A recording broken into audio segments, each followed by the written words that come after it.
ከገቢ ግብር ነፃ የሆኑ ገቢዎች የሚል ድንጋጌ የተቀመጠ ሲሆን እዛ ጋር ከተደነገጉ ወይም ከታክሱ ነፃ የሆኑ ገቢዎች ውስጥ የተወሰኑት በገደብ ከታክስ ነፃ ሊሆኑ እንደሚችሉ እና ለዚህም መመሪያ ሊወጣ እንደሚችል እዛው አዋጅ ላይ ተደንግጎ ይገኛል ማለት ነው።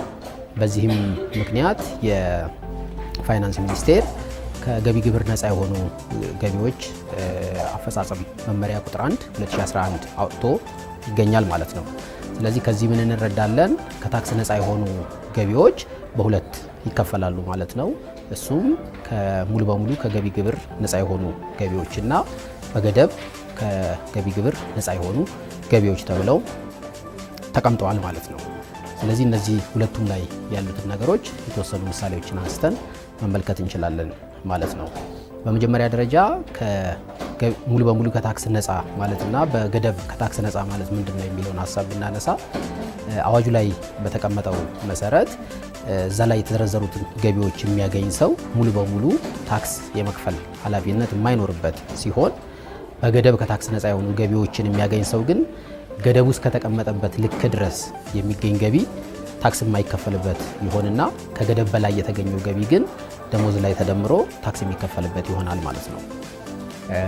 በአብነት ለምሳሌ ሙሉ በሙሉ ከታክስ ነፃ የሆኑ ገቢዎችን የተወሰኑትን ብናነሳ የመጀመሪያው ነገር ለቤት ሰራተኞች የሚከፈል የወር ደሞዝን በተመለከተ ሙሉ በሙሉ ከታክስ ነፃ እንደሆነ አዋጁ ያስቀምጣል። ከዚህም በተጨማሪ ሰራተኛ በመታመሙ ምክንያት አሰሪ ለሰራተኛው የሕክምና አገልግሎት የሚያወጣው ወጪ በተመሳሳይ መልኩ ከታክስ ነፃ እንደሆነ፣ እንደዚሁም በመንግስትና በግል ድርጅት ሰራተኞች የጡረታ አዋጅ መሰረት ከገቢ ግብር ነፃ የተባለ ገቢ እንደዚሁ ታክስ የማይከፈልበት ሙሉ በሙሉ ከታክስ ነፃ የሆነ ገቢ ሆኖ እናገኘዋለን።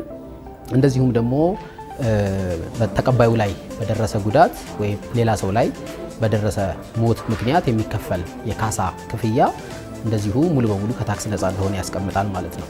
እነዚህንና ሌሎች አዋጁ የአንቀጽ ላይ የተቀመጡ ገቢዎች ሙሉ በሙሉ ከታክስ ነፃ መሆናቸውን የምንመለከት ይሆናል ማለት ነው።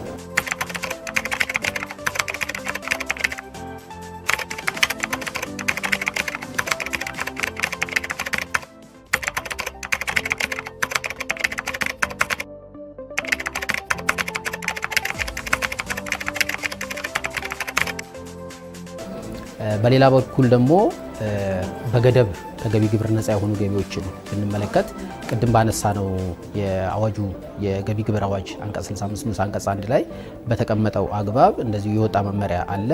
ያ መመሪያም ከገቢ ግብር ነፃ የሆኑ ገቢዎችን አፈጻጸም መመሪያ ቁጥር 1 2011 የሚባል ነው።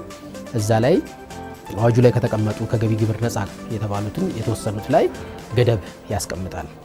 በአብነት ብናነሳ የትራንስፖርት አበልን በተመለከተ ገደብ ያስቀምጥና እስከዛ ገደብ ድረስ የሚከፈል ክፍያ ከታክስ ነፃ የሆነና ከዛ በላይ ከሆነ ግን ታክስ ሊከፈልበት እንደሚገባ ያስቀምጣል ማለት ነው። በዚሁም አግባብ ትራንስፖርትን ስንመለከት በሁለት መንገድ ያስቀምጣል።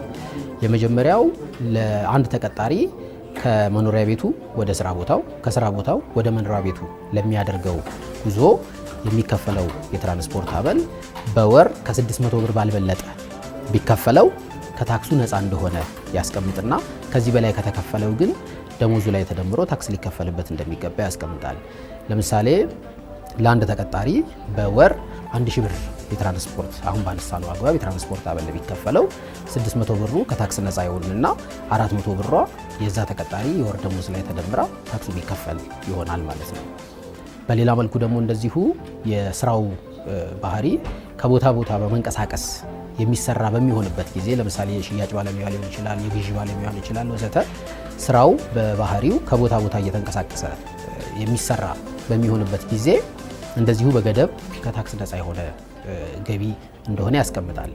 እዛ ላይ ምን አድርጎ ያስቀምጣል? የዛ ተቀጣሪ ያንን ስራ የሚሰራው ተቀጣሪ የወር ደሞዙን 1/4 ባልበለጠ የ1/4 ደግሞ ከ2200 ብር ባልበለጠ መልኩ ቢከፈለው ከታክሱ ነፃ እንደሆነ ያስቀምጣል ማለት ነው።